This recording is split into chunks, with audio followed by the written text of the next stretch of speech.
حضرت ابو ہریرہ رضی اللہ تعالیٰ عنہ سے مروی ہے کہ حضور صلی اللہ علیہ وسلم نے فرمایا اپنے گھروں کو قبریں نہ بنا دو، بے شک شیطان اس گھر سے دور بھاگتا ہے جس میں سورۃ بقرہ کی تلاوت کی جاتی ہے، یعنی وہاں آنا نہیں چاہتا جہاں سورۃ بقرہ پڑھی جاتی ہے۔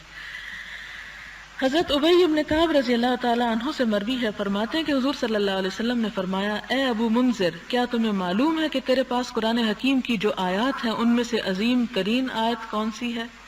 میں نے عرض کیا اللہ لا الہ الا هو الحی القیوم، یعنی آیت الکرسی۔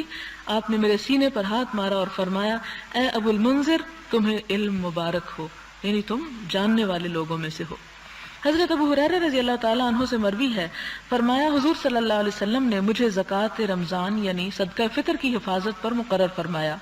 کوئی آنے والا میرے پاس آیا اور وہ کھانے سے کچھ اٹھانے لگا تو میں نے اس کو پکڑ لیا اور کہا میں تجھے حضور صلی اللہ علیہ وسلم کی خدمت میں پیش کروں گا۔ اس نے کہا میں ضرورت مند آدمی ہوں، مجھ پر اہل و عیال کا بوجھ ہے، میں بڑا محتاج ہوں، تو میں نے اسے چھوڑ دیا۔ صبح ہوئی تو حضور صلی اللہ علیہ وسلم نے فرمایا اے ابو ہریرہ، آج رات تمہارے قیدی نے کیا کیا، یعنی وحی کے ذریعے آپ کو بھی خبر دے دی گئی۔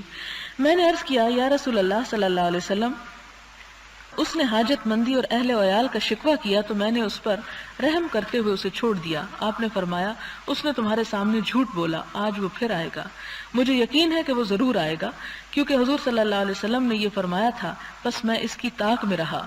وہ آیا اور کھانا اٹھانے لگا تو میں نے کہا میں ضرور تجھے حضور کی خدمت میں پیش کروں گا۔ اس نے کہا مجھے چھوڑ دو، میں محتاج اور عیالدار ہوں، پھر نہیں آؤں گا، بس میں نے اس پر رحم کرتے ہوئے اس کو چھوڑ دیا۔ صبح ہوئی تو حضور صلی اللہ علیہ وسلم نے مجھ سے فرمایا اے ابو ہریرہ، گزشتہ رات تمہارے قیدی نے کیا کیا؟ میں نے عرض کیا یا رسول اللہ صلی اللہ علیہ وسلم، اس نے حاجت مندی اور اہل و عیال کا شکوہ کیا تو میں نے اس پر رحم کرتے ہوئے اسے چھوڑ دیا۔ آپ نے فرمایا اس نے تمہارے سامنے جھوٹ بولا، آج وہ پھر آئے گا۔ میں تیسری مرتبہ اس کی طاق میں رہا، وہ آیا اور کھانا اٹھانے لگا تو میں نے اس کو پکڑ لیا اور کہا میں ضرور تجھے رسول اللہ صلی اللہ علیہ وسلم کی خدمت میں پیش کروں گا۔ یہ آخری اور تیسری بار ہے، تو کہتا ہے کہ پھر نہیں آئے گا لیکن تو پھر آ جاتا ہے۔ اس نے کہا مجھے چھوڑ دے، میں تجھے چند کلمات سکھاتا ہوں جن سے اللہ تعالیٰ تجھے نفع پہنچائے گا۔ میں نے کہا وہ کلمات کیا ہیں؟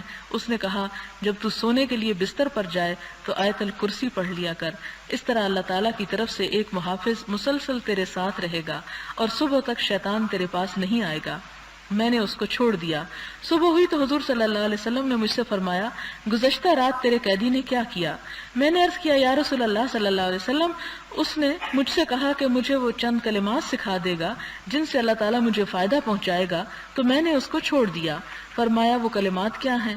میں نے عرض کیا، اس نے مجھ سے کہا جب تو بستر پر جائے تو اول سے آخر تک آیت الکرسی پڑھ لیا کر، یعنی اللہ لا الہ الا هو الحی القیوم۔